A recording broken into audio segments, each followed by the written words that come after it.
संविधान परिचय या ई व्याख्यानमालेत आपलं सर्वांचं पुनश्च एकदा स्वागत.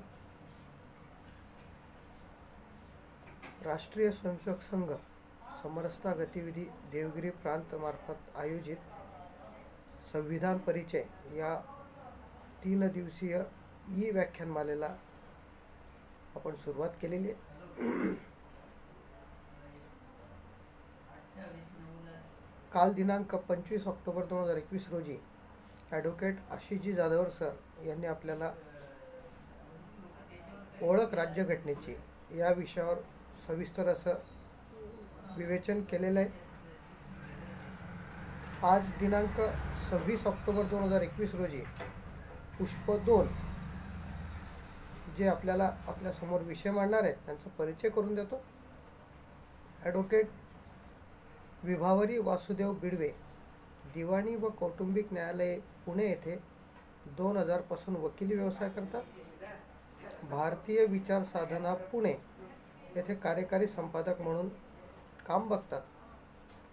आणि आजचा विषय ताईंचा राज्यघटनेतील व्यक्ती स्वातंत्र्याचा हक्क. मी ताईंना विनंती करतो की त्यांनी आपला विषय सुरू करावा. धन्यवाद. सर्व अधिकारी, कार्यकर्ते आणि स्वयंसेवक यांना माझा नमस्कार आणि आयोजकांना मी सर्वप्रथम धन्यवाद देते की एका महत्त्वपूर्ण विषयावर हे व्याख्यान आणि एकूणच व्याख्यानमाला आयोजित केली आहे. राज्यघटनेची सर्वसाधारण ओळख आपल्याला झालीच असेल आणि तशी ती लहानपणापासूनच असते. आज आपण आणखीन एका थोड्याशा वेगळ्या तरतुदीविषयी किंवा वेगळ्या अधिकाराविषयी, स्वातंत्र्याचा, व्यक्तिगत स्वातंत्र्याचा जो अधिकार आहे त्याविषयी जाणून घेऊया, थोडंसं अधिक खोलात जाऊन.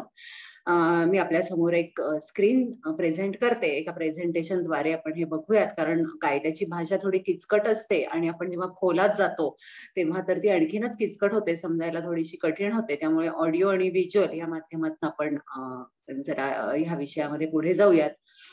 मी स्क्रीन शेअर करते.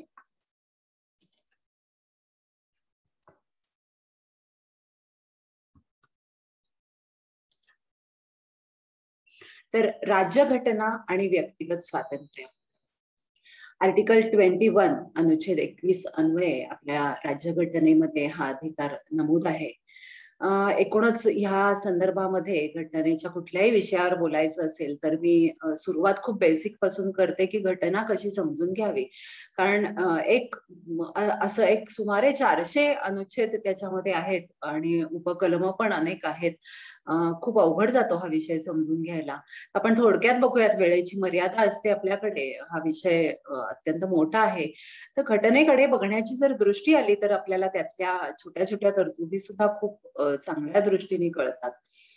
घटना कशी समजून घ्यावी तर एक साधारणपणे आपला पूर्ण इतिहास आणि पुढची आव्हानं ह्याचा विचार करून ही घटना, राज्यघटना निर्माण केलेली असते.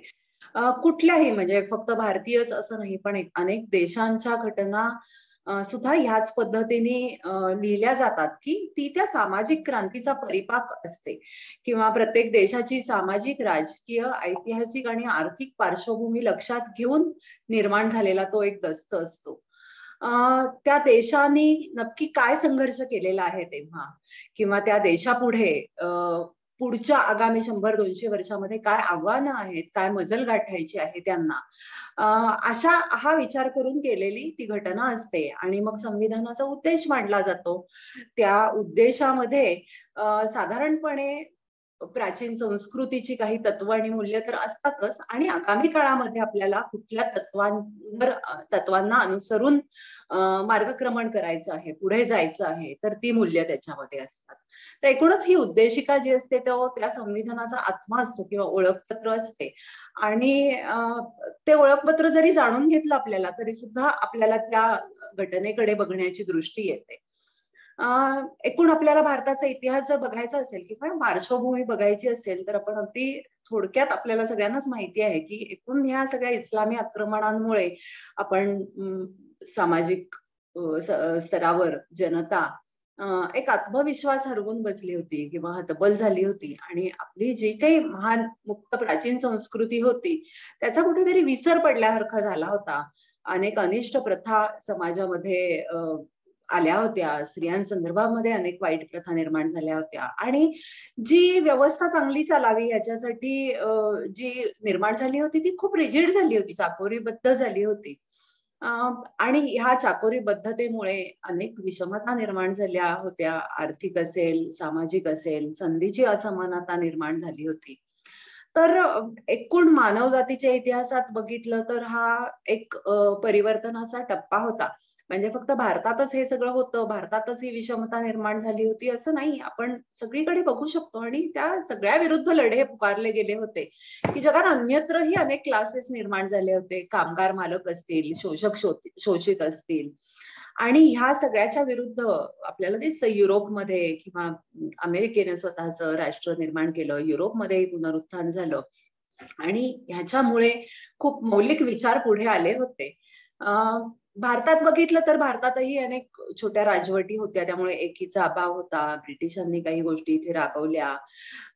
खूप विविधता होती आणि मग ह्या सगळ्याला एक आणण्यासाठी, एकतासाठी, एकात्मतेसाठी आणि एकूणच मानवाला प्रतिष्ठा देण्यासाठी, बंधुभाव प्रस्थापित करण्यासाठी आपण राज्यघटना स्वीकारत होतो. त्या दरम्यान स्वातंत्र्य लढ्याच्या दरम्यान आपल्याकडेही खूप विचारांचं पुनरुत्थान झालं आणि त्या पुनरुत्थानामुळे असा एक तोपर्यंत उद्देश आपल्या समाजासमोर होता की आर्थिक सामाजिक न्याय सर्वांना दिला जाईल, विषमता नष्ट केली जाईल आणि एक एकसंघ समाज निर्माण होईल.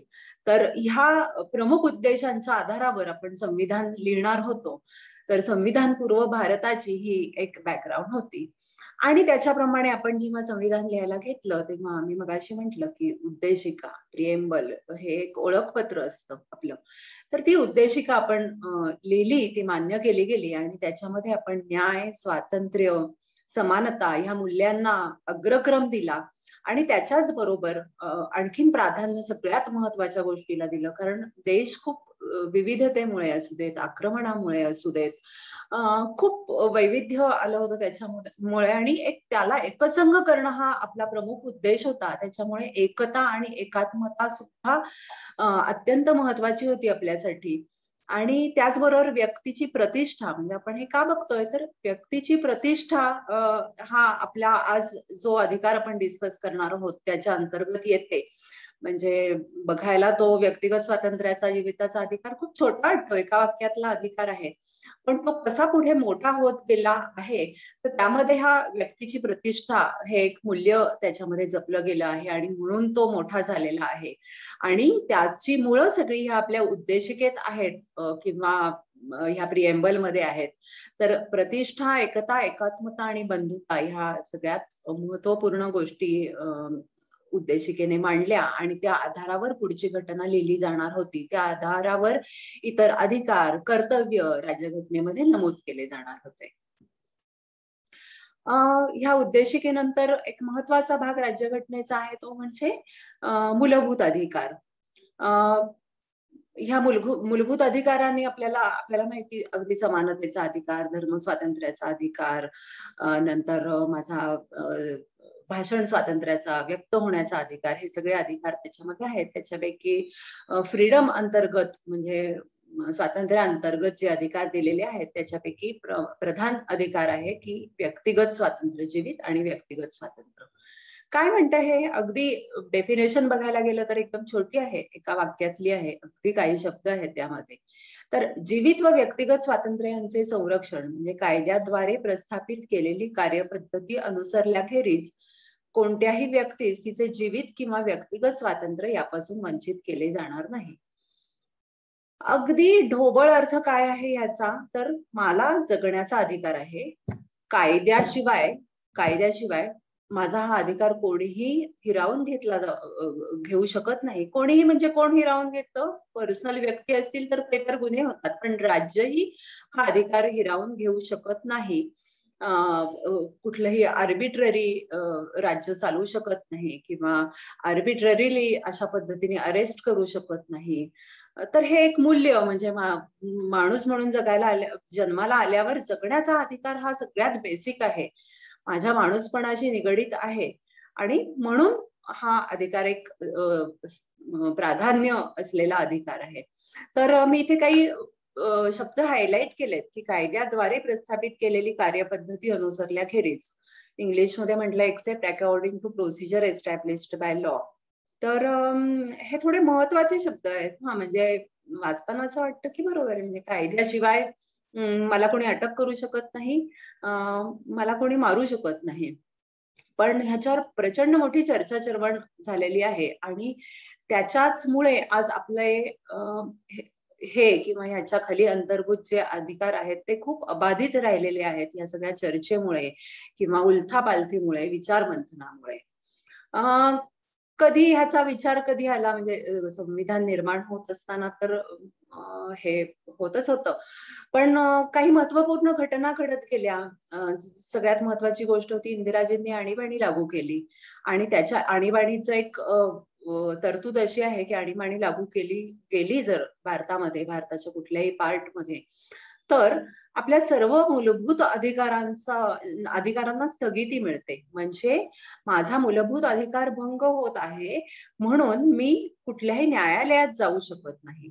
म्हणजे स्वातंत्र्य ह्या गोष्टीला स्थगिती मिळते. म्हणजे आणीबाणी लागू केली आहे आणि खरं तर मला संचार स्वातंत्र्य दिलेलं आहे संविधानाने. मी भारताच्या एका कोपऱ्यापासून दुसऱ्या कोपऱ्यापर्यंत कुठेही कधीही कसाही जाऊ शकतो, हे स्वातंत्र्य मला घटनेने दिलेलं आहे. पण जर आणीबाणी लागू असेल तर हा अधिकार त्याची अंमलबजावणी होऊ शकत नाही, त्याला स्थगिती मिळते, मी तो अधिकार वापरू शकत नाही. आणि असे सर्वच अधिकार, म्हणजे हे एक उदाहरण झालं संचाराचं, पण मला माझं काम करण्याचा अधिकार, कुठलेही अधिकार हे आणीबाणीच्या काळामध्ये स्थगित होतात तात्पुरते, तेवढ्यापुरते. त्याचप्रमाणे मुद्दा असा निर्माण झाला की माझा जीविताचा आणि व्यक्तिगत स्वातंत्र्याचा अधिकार पण अशा प्रकारे स्थगित होतो का? तर हा मुद्दा कधी निर्माण झाला? आणीबाणी लागू केली होती आणि आपल्याला माहिती की प्रिव्हेंटिव्ह डिटेन्शन कायद्याखाली इंदिराजींनी अटक सत्र राबवलं. अनेक नामवंत वकील, पत्रकार, कार्यकर्ते, मानवी हक्क कार्यकर्ते ह्या सगळ्यांना डांबून ठेवलं गेलं. ह्या सगळ्यांच्या अटक सत्र सुरू झालं आणि अक्षरशः हजारो, म्हणजे साधारण 1,00,000 असे कार्यकर्ते, वकील, पत्रकार हे अटकेमध्ये त्या दरम्यान होते. अनेकांनी ह्याच्या विरुद्ध आवाज उठवायला सुरुवात केली की माझा जीविताचा अधिकार हा सर्वप्रथम आहे, राज्यघटनेने दिलेला आहे आणि आणीबाणीच्या काळामध्ये असं काहीही हा अधिकार स्थगित होऊ शकत नाही, अशा पद्धतीने अटक होऊ शकत नाही. बरं, ह्या अटकी कशा होत्या ही गोष्ट आपण इथे आता समजून घेतली पाहिजे. ही कुठल्या गुन्ह्यानंतर झालेली अटक नव्हती, तर त्या प्रिव्हेंटिव्ह होत्या. बोलू नये, काहीही ह्याच्या विरुद्ध जाऊ नये, सरकारच्या विरुद्ध जाऊ नये, ह्याच्यासाठी प्रिव्हेन्शन म्हणून कुठल्याही चौकशीशिवाय ही अटक करण्याचं स्वातंत्र्य राज्याने घेतलं होतं. मिसा म्हणून कायदा होता, maintenance of internal security act खाली ह्या अटकी होत होत्या. अनेक जण न्यायालयात गेले आणि न्यायालयाने त्यांच्या बाजूने निकाल दिले की आणीबाणी जरी असेल तरी अशा पद्धतीने जीविताचं स्वातंत्र्य, व्यक्तिगत स्वातंत्र्य भंग होऊ शकत नाही म्हणून. आणि त्या केसमध्ये इंदिराजींनी अनेक याचिका एकत्र करून सर्वोच्च न्यायालयामध्ये नेल्या. तर तो हा एडीएम जबलपूर विरुद्ध शिवकांत शुक्ला हा खटला. ह्या खटल्यामध्ये 5 न्यायमूर्तींनी आपला निकाल दिला आणि न्यायिक इतिहासातला एक काळा निकाल ज्याला म्हटलं जाऊ शकतं असा तो होता. कारण ह्या निकालाने असं म्हटलं 4 विरुद्ध 1 अशा जजमेंटनी त्यांनी म्हटलं की हो, आणीबाणीच्या काळामध्ये माणसांचा, नागरिकांचा व्यक्तिगत स्वातंत्र्याचा अधिकार स्थगित होऊ शकतो, म्हणजेच डिटेन केलं जाऊ शकतं, मिसाखाली डिटेन केलं जाऊ शकतं. यामध्ये बघायला पाहिजे की केवळ एकच HR खन्ना असे एक न्यायमूर्ती होते. त्यांनी म्हटलं की संविधान हा 21व्या अधिकाराचा एकमेव स्रोत नाही. म्हणजे काय, तर फक्त माझा जीविताचा अधिकार हा संविधानाने दिलेला नाहीये की संविधानामुळे तो बंद व्हायला किंवा संविधानाच्या कुठल्या तरी तरतुदीमुळे तो स्थगित व्हायला. तर माझा हा अधिकार हा खूप प्राचीन आहे. म्हणजे म्हणजे जशा संस्कृतीने निर्माण माझं जगणं जसं सुरू झालं, माझा जन्म जेव्हापासून आहे तेव्हापासूनचा हा अधिकार आहे. तो संविधानाची निर्मिती नाहीये, is not a gift of the constitution. हा एकमेव निकाल त्यांनी दिला होता. आणि मात्र तरी सुद्धा मेजॉरिटी निर्णय असा झाला की हा आणीबाणीच्या काळामध्ये हे स्थगित होऊ शकतं. त्याच्यानंतरच्या काही घटना आहेत ज्याच्यामध्ये तरतुदींमध्ये दुरुस्ती केली गेली, मिसा कायदा नंतर रद्द केला गेला, सरकारही गेलं, नवं सरकार आलं. आणीबाणीच्या तरतुदी म्हणजे इंटरनल डिस्टर्बन्सेसमुळे आणीबाणी लागू केली जाऊ शकते अशी तोपर्यंत तरतूद होती, ते वाक्यच त्याच्यामध्ये काढून टाकलं गेलं. आणि खूप वेगळ्या काही दुरुस्त्या केल्या, त्याच्यामुळे खूप बदल झाला. पण हा एक मोठा टप्पा होता की ज्याच्यामुळे पुढे ही सगळी परिवर्तनं होत होती, ही सगळी स्थित्यंतरणं होत होती. तर आता इथे आपण पुन्हा जाऊयात आपल्या पहिल्या व्याख्येकडे, ड्यू प्रोसेस आणि प्रोसिजर एस्टॅब्लिश्ड बाय लॉ. न्यायपूर्ण पद्धत म्हणजे काय, तर जेव्हा एखाद्याचा व्यक्तिगत स्वातंत्र्याचा अधिकार अशा प्रकारे भंग होईल आणि ती व्यक्ती जर न्यायालयात गेली, तर न्यायालयाला ती पद्धत ज्याच्यामुळे त्याला अटक झालेली आहे, ज्याच्यामुळे तो अधिकार भंग झालेला आहे, ती पद्धत योग्य आहे की अयोग्य आहे, ड्यू प्रोसेस आहे का, हे बघण्याचा न्यायालयाला असलेला अधिकार म्हणजे ड्यू प्रोसेस. आणि कायद्याने निर्धारित केलेली प्रक्रिया म्हणजे फक्त कायदा आहे का, एवढंच न्यायालय बघू शकतं. तर जेव्हा हा अधिकार लिहिला गेला तेव्हा चर्चा चालू होती की नक्की ह्या दोन्हींपैकी कुठले शब्द वापरावेत, कुठले शब्द वापरावेत. तर पहिल्यांदी म्हणजे बाबासाहेब आंबेडकर एका ड्यू प्रोसेस ह्या सगळ्याच्या फॉर होते की योग्य आहे ना हे बघितलं जाईल.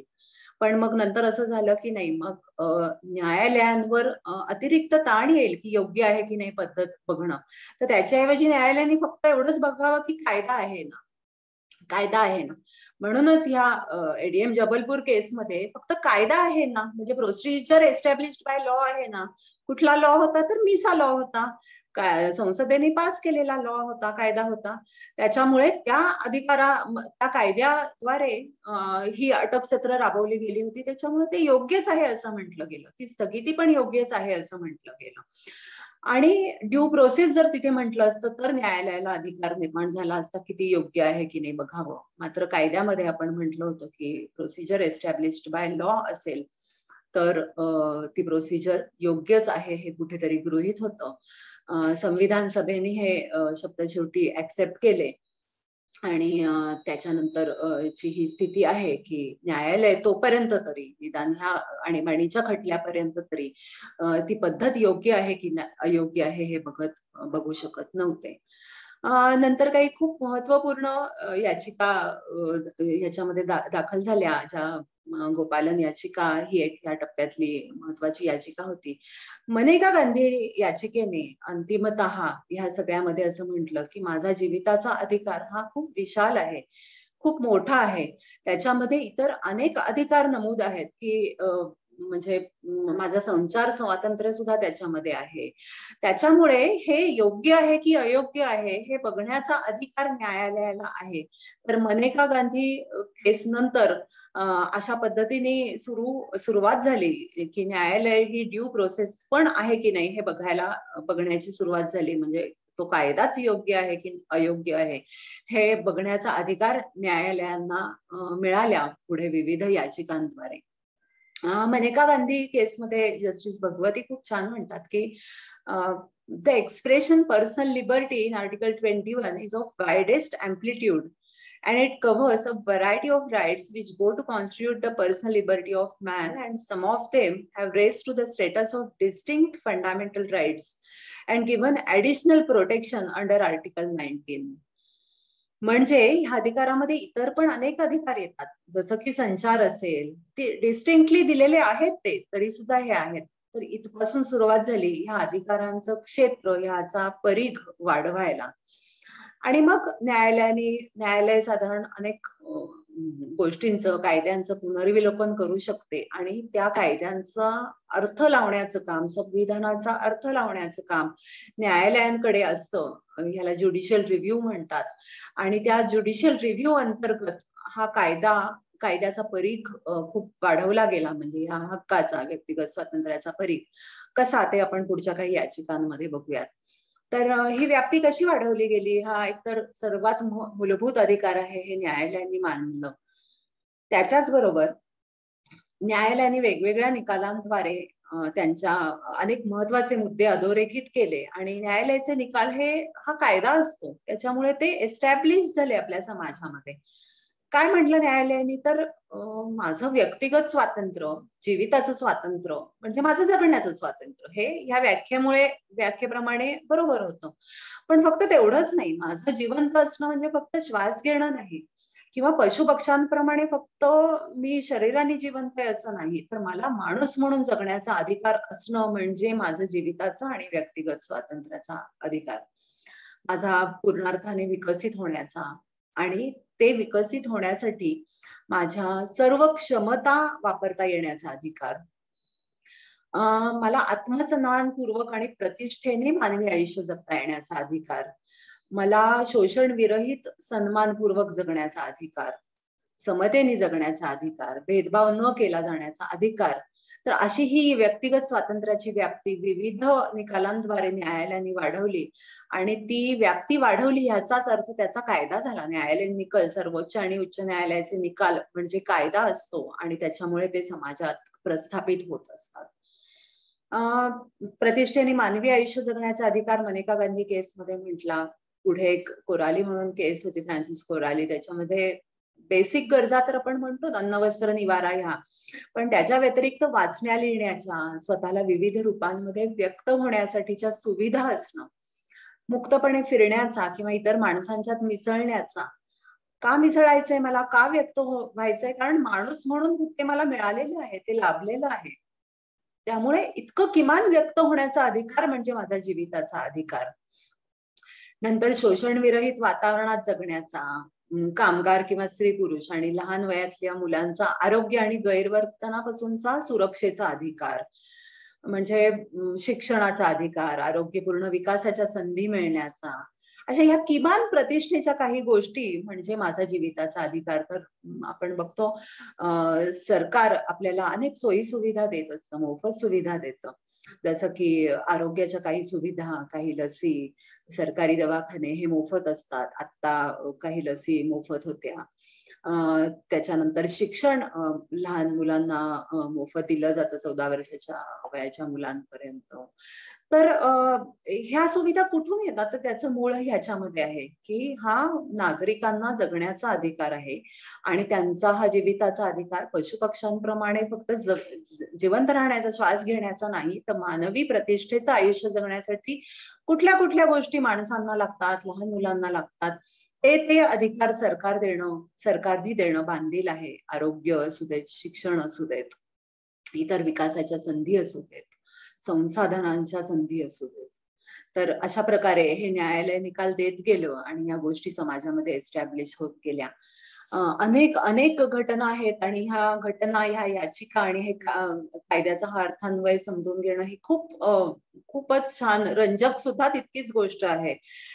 वेळेअभावी आपण खूप गोष्टींच्या डिटेलमध्ये जाऊ शकत नाही, तरी सुद्धा काही गोष्टी आपण जाऊयात असा एक थोड्याशा फास्ट पद्धतीने, की कामगारांना किमान वेतन न देणे म्हणजे ह्या अधिकाराचा भंग. म्हणजे किमान वेतन असणे, किती एखाद्याला एक्सप्लॉइट किती करणार, त्याच्यामुळे किमान वेतन ठरवणे आणि असणे म्हणजे हा अधिकार. नंतर डिसेन्सी, जगामध्ये, भारतामध्ये काही इनडिसेंट गोष्टी, इनडिसेंट कार्यक्रम होत असतील तर ते रोखण्याचा अधिकार राज्याला आहे. कामाच्या ठिकाणी स्त्रियांचं जर लैंगिक शोषण होत असेल तर तो माझ्या जीविताच्या अधिकाराच्या विरुद्ध आहे, व्यक्तिगत स्वातंत्र्याच्या विरुद्ध आहे, भंग करणारा आहे. कारण मुक्त वातावरणामध्ये शोषण विरहित जगण्याचा अधिकार हा माझा मानवी अधिकार आहे आणि म्हणून असं जर शोषण होत असेल तर त्यावर उपाययोजना करायला पाहिजे. तर विशाखा विरुद्ध स्टेट ऑफ राजस्थान हा एक अत्यंत महत्वाचा खटला होता, याचिका होती आणि त्या याचिकेनंतर एक कायदा सुद्धा पारित झाला आणि त्याच्याप्रमाणे आपल्यापैकी बऱ्याच जणांना माहिती असेल की इंटरनल कमिटीज अनेक कार्यालयांमध्ये स्थापन केल्या गेल्या आणि त्या कमिटीज मध्ये जर स्त्रियांना काही कुठे काम करताना प्रॉब्लेम आला, काही शोषण होतं हे असं वाटलं तर तिथे त्या तक्रार दाखल करू शकतात. त्याची दखल घेतली जाऊन पुढे त्याच्यावर काही कार्यवाही सुद्धा होऊ शकते आणि त्या कमिटीला अनेक अधिकार दिलेले आहेत.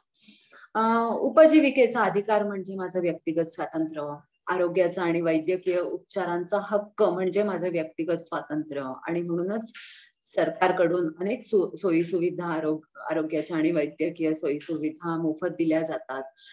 इच्छा मरणाचा हक्क अंतर्भूत केला गेला, पूर्णार्थाने नाही. अरुणा शानभाग म्हणून एक खूप मोठी याचिका, प्रसिद्ध याचिका होऊन गेली आणि त्याच्यामध्ये ऍक्टिव्ह आणि पॅसिव्ह युथनेशिया असं मानलं गेलं. म्हणजे इच्छा मरणाचा पूर्ण अधिकार आपल्याला दिलेला नाहीये, पण कुठलेही लाईफ सपोर्ट्स काढून टाकण्याचा अधिकार, म्हणजे कुठल्याही अननॅचरल वेजनी जिवंत ठेवण्याच्या ऐवजी फक्त सपोर्ट्स काढून टाकून नैसर्गिक मरण येऊन देण्याचा अधिकार तरी निदान मानला गेला. आणि तो ह्या माझ्या आयुष्य जगण्याचा जसा अधिकार आहे तसाच हा मृत्यूचा सुद्धा अधिकार आहे असा मानला गेला त्याच्यामध्ये. तर ऍक्टिव्ह आणि पॅसिव्ह युथेनेशिया ही एक खूप मोठी घडामोड होती.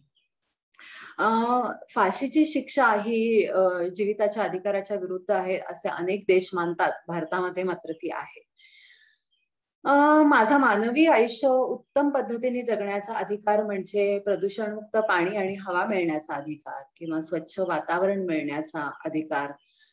माझे ध्वनी प्रदूषणा विरोधात, म्हणजे हे कधी कसे होत गेले की काही ठिकाणी, एखाद्या ठिकाणी काही माणसांची वस्ती आहे पण तिथे प्रचंड मोठं ध्वनी प्रदूषण आहे, तर ते कंट्रोल करावं ह्याच्यासाठी जर कोणी न्यायालयात गेलं तर तो अधिकार मानला गेला की नाही, माणूस म्हणून जगतायत तर त्यांना ह्या एवढ्या ध्वनीच्या वातावरणात राहणं शक्य नाहीये. त्याच्यामुळे तो त्यांचा अधिकार आहे ध्वनी प्रदूषणाविरोधामध्ये याचिका दाखल करण्याचा, आवाज उठवण्याचा. स्वच्छ पाणी मिळण्याचा आणि हवा मिळण्याचा अधिकार आहे त्यांचा. त्याच्यामुळे जर काही कुठल्या इंडस्ट्रीजमुळे पाणी, हवा दूषित होत असेल तर त्यावर कंट्रोलच हवेत आणि ते कंट्रोल कायद्याने पाळले जावेत. तर ह्या संदर्भामध्ये मग न्यायालय साधारणपणे याचिकांमध्ये हे देतात, गाईडलाईन्स देतात आणि कंट्रोल केल्या जाऊ शकतात ह्या गोष्टी. माहितीचा अधिकार ही एक खूप मोठी गोष्ट आहे, पण माहितीचा अधिकार असेल तरच लोकशाही उत्तमरित्या प्रस्थापित राहू शकते, डेव्हलप होऊ शकते. ह्यातल्या प्रत्येक अधिकारावर आपण साधारणपणे एक तास बोलू शकू असं आहे, पण हे सगळे अधिकार हे आपल्या व्यक्तिगत स्वातंत्र्याच्या अधिकारामध्ये आहेत. कारण मला माहिती मिळावी सरकार संदर्भात कुठल्याही गोष्टीची आणि त्या आधारावर मी माझं मत व्यक्त करावं आणि त्या आधारावर मी माझी सरकार निवडून द्यावीत, ह्याच्यामुळे माहितीचा अधिकार महत्वपूर्ण ठरतो. खाजगीपणाच्या अधिकारावरही अनेक मंथन झालेलं आहे, अनेक याचिका झालेल्या आहेत की माझ्या घरामध्ये, माझ्या याच्यामध्ये कोणी असं डोकवू शकत नाही, माझा खाजगीपणाचा अधिकार कोणी भंग करू शकत नाही, एका मर्यादेच्या पलीकडे सरकार करू शकत नाही. त्याच्यामुळे फोन टॅपिंग असेल किंवा रात्री अपरात्री कोणी घरांना भेटी देणं असतील सरकारकडून, पोलिसांकडून, तर तो भंग आहे माझ्या व्यक्तिगत स्वातंत्र्याच्या अधिकाराचा. त्याच्यानंतर आपल्याला मध्ये माहिती की समलैंगिकता ह्या विषयावर सुद्धा खूप घडामोडी घडल्या आणि LGBTQ अधिकार न्यायालय निकालाने दिले गेले. 377 जे कलम होतं ते डिक्रिमिनलाइज केलं गेलं, म्हणजे गुन्ह्यांच्या सेक्शन मधून त्या सेक्शनला काढलं गेलं आणि हे समलैंगिक व्यक्तींचे अधिकार पण मग आता जपले गेले आणि तो काही गुन्हा नाहीये कुठल्याही प्रकारचा. तर हे कसं होतं, काय होतं, तर एका केसमध्ये एका जजमेंटमध्ये खूप छान म्हटलंय की if there is one constitutional tenet that can be said to be the underlying theme of the Indian constitution, it is that of inclusiveness. The court believes that the Indian constitution reflects this value deeply ingrained in Indian society, nurtured over several generations. म्हणजे समलैंगिक वगैरे संदर्भामध्ये आपल्याला नेहमीच असं वाटतं की ह्या का घटना घडतात, असं कसं काय होऊ शकतं. तर हा इन्क्लुसिव्हनेस आपल्या प्राचीन काळापासून आपल्या समाजामध्ये आहे आणि न्यायालयाने तो नंतर मानला इतकंच. आधार संदर्भामध्ये जेव्हा माहिती गोळा केली तेव्हा खाजगीपणा माझा भंग होतोय, कारण आपण सगळीच माहिती, वैयक्तिक माहिती दिली आणि ती वैयक्तिक माहिती नीट रेकॉर्ड ठेवण्याची सोय त्या दरम्यान नव्हती, म्हणून पुट्टुस्वामी याचिका दाखल झाली आणि त्या याचिकेमध्येही अनेक गाईडलाईन्स दिल्या गेल्या की नागरिकांची वैयक्तिक माहिती तुम्ही गोळा केल्यानंतर ती कशी जपायला पाहिजे आणि त्याप्रमाणे मग पुढची प्रोसिजर सगळी सुरू झाली. तर पुट्टुस्वामी याचिका ही महत्वपूर्ण आहे, त्यांनी खाजगीपणाचा अधिकार मानला. अनेक अनेक अधिकार मग त्याला फाटे खूप फुटत गेले आणि अजूनही म्हणजे ही अनएंडिंग प्रोसिजर आहे की उदाहरणं द्यायची झाली अगदी एका वाक्यात तर महिलांचा गर्भधारणेच्या चॉईसचा अधिकार असावं की नसावं किंवा अबॉर्शनचा अधिकार हा त्या स्त्रीचा व्यक्तिगत चॉईसचा व्यक्तिगत स्वातंत्र्याचा अधिकार आहे. स्पीडी ट्रायलचा अधिकार, माझी प्रतिष्ठा जपण्यासाठी बेड्या न घातल्या जाण्याचा अधिकार, म्हणजे सराईत गुन्हेगार सोडून जर एखादा सॉफिस्टिकेटेड क्राईम असेल तर बेडा न घातला जाणे, एकांतवासाविरोधात अधिकार, तसंच right to be left alone म्हणजे खरं तर खाजगीपणाचा अधिकार सुद्धा व्यक्तिगत स्वातंत्र्याचा अधिकार आहे. सार्वजनिक ठिकाणी मृत्यूदंड देण्याविरोधात म्हणजे आपण हा अधिकार असं कुठे सहसा आपण भारतामध्ये होत नाही, तरी सुद्धा असा एका निकालाद्वारे मृत्यूदंड दिला गेला होता जो चुकीचा आहे, व्यक्तिगत स्वातंत्र्याचा भंग करण्याचा आहे, विरोधात आहे असं म्हटलं गेलं. इतकंच नाही, म्हणजे फक्त आयुष्य जगताना नाही तर मृत्यू पश्चातही त्या देहाचा म्हणजे किंवा मृतदेहाची प्रतिष्ठा ठेवण्याचा अधिकार सुद्धा हा अधिकार आहे की त्याच्यावर अंत्यसंस्कार योग्य पद्धतीने व्हावेत, किंवा मला मोफत कायदेशीर सल्ला मिळावा. कारण नाही, एखादी व्यक्ती गरीब आहे आणि तिला न्यायालयात जायची वेळ आली तर त्या केसमध्ये तिला जर वकील किंवा कायदेशीर सल्ला नाही मिळाला तर तिचं उत्तम आयुष्य जगण्यामध्ये आडकाठी होते किंवा ह्या अधिकाराचा भंग होतो. त्याच्यामुळे हा पण त्यामध्ये अंतर्भूत आहे. कस्टडीमध्ये हिंसाचार होऊ शकत नाही. माझी संवेदनशील माहिती म्हणजे डेटा प्रायव्हसी, आणि ह्याच्यामध्ये आता मग डेटा संदर्भामध्ये खूप खूप गोष्टी पुढे वाढत गेल्या की माझ्या संदर्भात एखादी माहिती जर इंटरनेटवर असेल तर ती माहिती पुसून टाकावी, म्हणजे फक्त डिलीट करावी असं नाही, तर ती एकूणच सर्व्हरवरनं पुसून टाकावी, म्हणजे राईट टू बी फॉरगॉटन, सर्व्हरवरनं पूर्ण काढून टाकण्याचा आदेश मिळवण्याचा अधिकार म्हणजे माझं व्यक्तिगत स्वातंत्र्य. माझा शिक्षणाचा अधिकारही पुढे अनेक केसेसमध्ये न्यायालयांनी मानला आणि त्याच्याप्रमाणे संविधानामध्ये प्रॉपर अधिकारांच्या म्हणजे मूलभूत अधिकारांना अन्वयच त्यामध्ये दुरुस्ती होऊन शिक्षणाचा अधिकार स्वतंत्ररित्या त्यामध्ये नमूद केला गेला. तर एकूण हे असं त्याचं क्षेत्र, परीघ, क्षितिज प्रचंड विस्तारलं विविध अर्थान्वय लावून. HR खन्ना एका ठिकाणी म्हणतात की राज्यघटनेमुळे स्वातंत्र्याच्या अधिकाराला मौलिकता प्राप्त झाली नसून राज्यघटनेत त्याचा अंतर्भाव झाल्यामुळे राज्यघटनेला मौलिकता प्राप्त झाली आहे.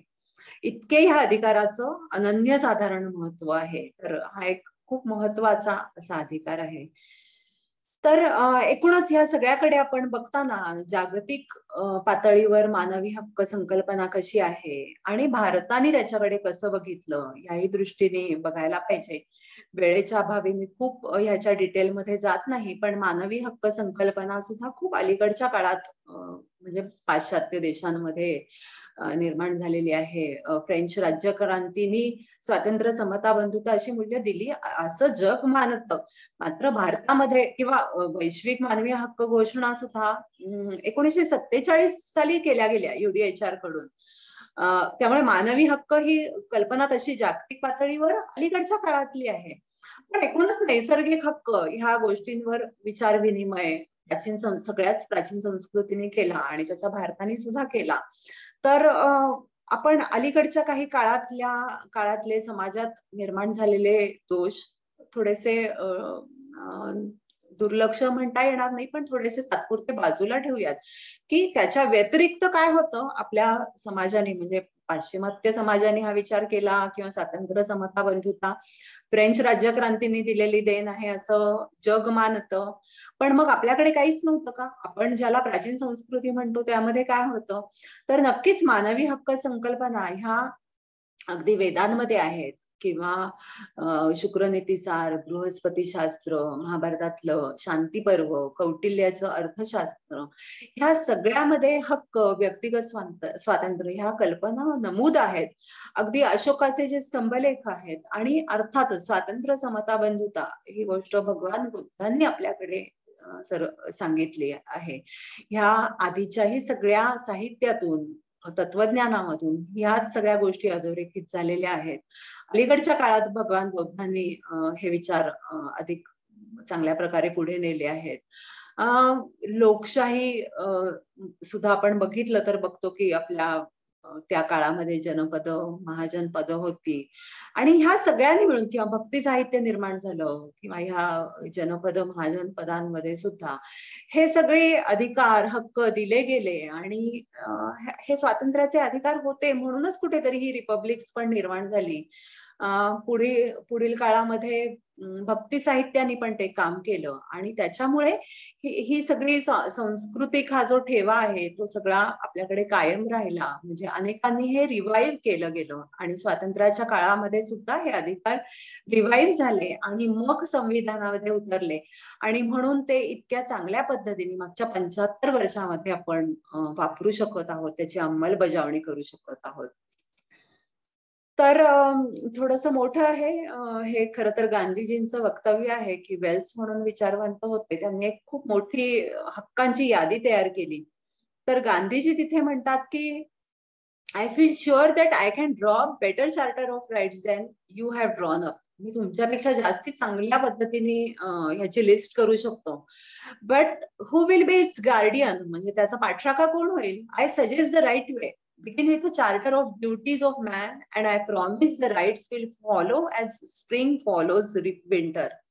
I write from experience. As a young man, I began life by seeking to assert my rights, and I soon discovered that I had none, not even over my wife. So I began by performing my duty by my wife, my children, friends, companions, and society. And I find today that I have greater rights perhaps than any living man I know. म्हणजे गांधीजींनी ह्याचा भारतीय दृष्टिकोन सांगितला या सगळ्या हक्कांचा. आपण हक्कांचे अनेक प्रकार बघितले. व्यक्तिगत स्वातंत्र्याच्या अधिकाराखाली अर्थान्वयित होणारे अनेक प्रकार बघितले आणि तरी सुद्धा ते एंडलेस आहेत, ते संपणारे नाहीत. अजूनही याचिका दाखल होऊ शकतात, अजूनही त्याचं इंटरप्रिटेशन केलं जाऊ शकतं आणि त्याचं प्रोटेक्शन संविधानाप्रमाणे आहेच, त्यात काही वाद नाही. पण समाज म्हणून आपण काय करू शकतो तर त्याला भारतीय दृष्टिकोनातून बघू शकतो. आणि भारतीय दृष्टी काय आहे तर आपली दृष्टी आहे कर्तव्याची.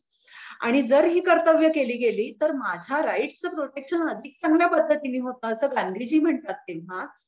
आणि आपणही ते बघू शकतो. म्हणजे अनेक भारतीय विचार काय आहे असं आपण बघितलं तर भारताने, म्हणजे हे सगळे राईट्स जे आपण आता बघितले ते कुठेतरी भौतिक होते, पण भारताने मात्र एकूणच आध्यात्मिक उन्नतीचा विचार केला किंवा आध्यात्मिक स्वातंत्र्याचा विचार केला. फक्त शारीरिक भौतिक स्वातंत्र्याचा नाही केला, त्याच्यामुळे तो आणखीन उन्नत होतो. आणि ह्या स्वातंत्र्यामुळे, म्हणजे हे स्वातंत्र्य प्राचीन काळापासून असल्यामुळेच विविध विचारधारा निर्माण झालेल्या दिसतात. आणि ह्या विचारधारा ह्या निर्माण झाल्या, हे वैविध्य निर्माण झालं आणि त्या सर्वांचा स्वीकार समाजाने केला. हा स्वीकार म्हणजेच मानवी हक्क, हा रिस्पेक्ट म्हणजेच मानवी हक्क. कारण शेवटी आपण कुठे होतो, पुन्हा मानवाची प्रतिष्ठा ह्याच्याच समोर येतो. तर ही प्रतिष्ठा म्हणजेच मानवी हक्क, म्हणजेच माझं व्यक्तिगत स्वातंत्र्य, ते जपणं म्हणजेच. तर हे अशा पद्धतीने भारतीय समाजामध्ये प्रस्थापित आहे होतं. म्हणूनच वेल डिफाईन्ड केलेलं संविधान आपण स्वीकारलं, वेल डिफाईन्ड केलेले मूलभूत अधिकार आपण आपल्याला अंगीकारून घेतले, पण ते योग्य पद्धतीने राबवले गेले ते केवळ ह्यासाठी की ते रुजलेले होते इथे. त्या वैविध्याचा, त्या विविध विचारधारांचा स्वीकार होता, विविध संप्रदायांचा स्वीकार होता, म्हणूनच तो आदर होता आणि तेच मानवी हक्क थोडक्यात. जस्टिस भगवती म्हणतात की हे अधिकार, these fundamental rights represent a basic values cherished by the people of this country since the Vedic times, and they are calculated to protect the dignity of the individual and create conditions in which every human being can develop his personality to the fullest extent. प्रत्येकाला व्यक्त होण्याचा अधिकार होता आणि म्हणूनच एवढ्या विविध भाषा, विविध संस्कृती, विविध धर्म, अगदी भारतातले धर्म सुद्धा, आणि विविध विचारधारा, संप्रदाय हे इथे निर्माण होऊ शकले आणि आनंदाने राहू शकले. तर हे पूर्णार्थानं विकसित होण्याचं स्वातंत्र्य म्हणजे व्यक्तिगत स्वातंत्र्य. भारतीय दृष्टीने हे हक्क आणि कर्तव्य वेगवेगळे नाहीत. कर्तव्याधिष्ठित धर्माधारित समाज, धर्म म्हणजे रिलिजन नाही, तर धर्म म्हणजे कर्तव्य, आदर्श हे किंवा जगण्याचा योग्य मार्ग. तर हा धर्म, अर्थ, काम, मोक्ष ह्या पद्धतीने हा समाज असा पुढे जात राहिला आहे, विभाग केले गेले आणि अनेक अनेक चांगली मूल्य त्याच्यामध्ये मानली गेली, की पितृधर्म असेल, पितृऋण असेल, अपरिग्रह, अस्तेय.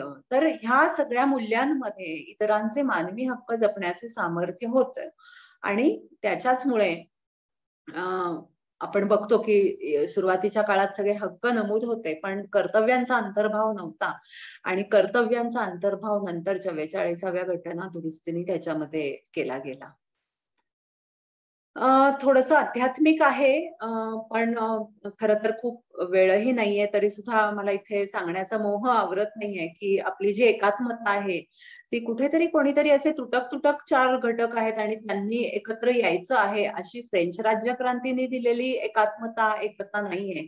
तर आपण तत्वज्ञानाच्या दृष्टीने ब्रह्म आणि जीव एकच मानतो. आपण एकाच परमात्म्याचे अंश आहोत असं मानतो आणि म्हणून हे जे प्लुरॅलिझम आहे ते एकच आहे. आणि म्हणून आपण वैविध्याचा आदरही करतो आणि म्हणून हे जे बंधुत्व आहे आपण मानलेलं, ते विश्व बंधुत्व आहे. तर बंधुभाव ही गोष्ट आपल्याला इतर कोणी शिकवलेली नाहीये, तर ही आपल्या तत्वज्ञानात आहे, की आपण ब्रह्म आणि जीव एकच मानतो, एकच आहोत, आम्ही एकच आहोत, सगळी अखिल मानवजात एक आहे, म्हणून हे विश्व बंधुत्व आहे. आणि म्हणून एकात्मता ह्या शब्दाचा जो प्रिएम्बल मध्ये जो अर्थ आहे, जो अंतर्भाव केलेला गेला आहे, त्याला आध्यात्मिक टच आहे आणि प्राचीन सांस्कृतिक पण त्याला तो टच आहे. तर ह्या तत्वज्ञानाची वीण समाजामध्ये आहे आणि म्हणून इथे हे हक्क किंवा सर्वांप्रती आदर, प्रतिष्ठा जपली जातात आणि जपली जाऊ शकते अजून पण. तर म्हणूनच हे संविधान यशस्वीपणे कार्यरत आहे असं मला वाटतं. तर अर्थात मग संविधानाचं काही काम नाही का? तर अजिबातच असं नाही. आपण आपल्या प्राचीन मूल्यांकडे जायला पाहिजे.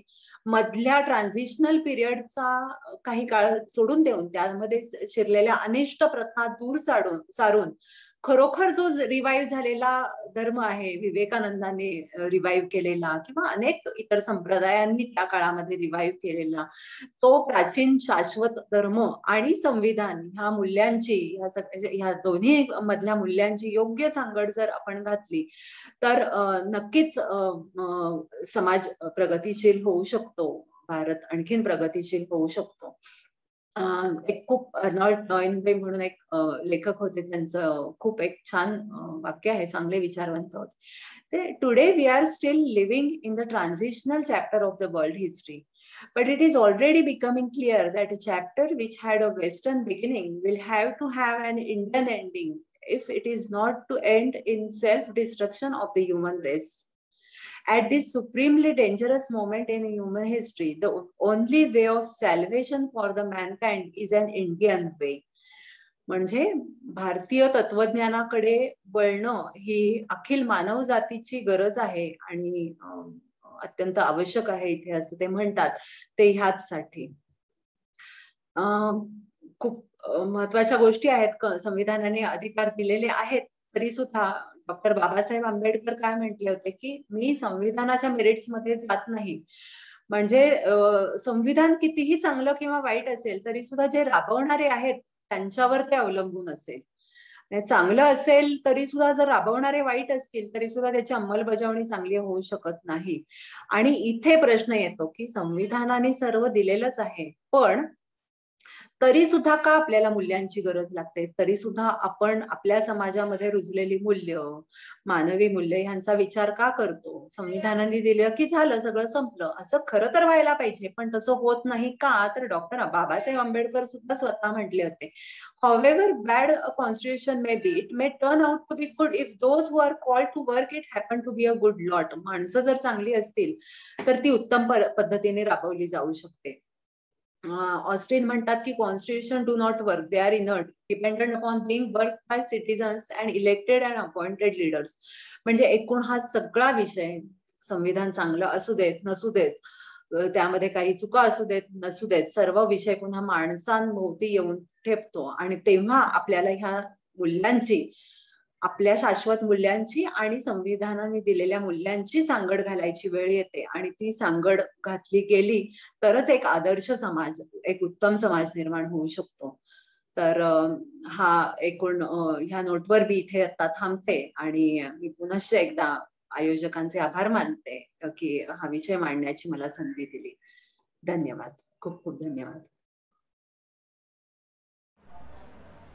धन्यवाद ताई. आज आपण राज्यघटनेतील व्यक्ती स्वातंत्र्याचा हक्क याविषयी आम्हाला सविस्तर अशी मांडणी केली आणि या व्याख्यानमालेला आपण उपस्थित राहिलात त्याबद्दल समरसता गतिविधी देवगिरी प्रांत मार्फत मी आपला आभार व्यक्त करतो. धन्यवाद.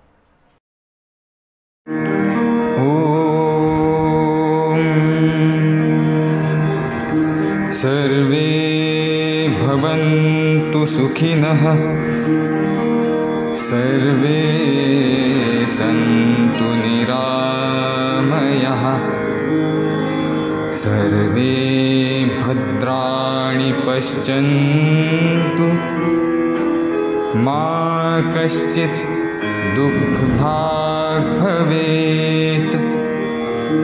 ॐ शान्तिः शान्तिः शान्तिः.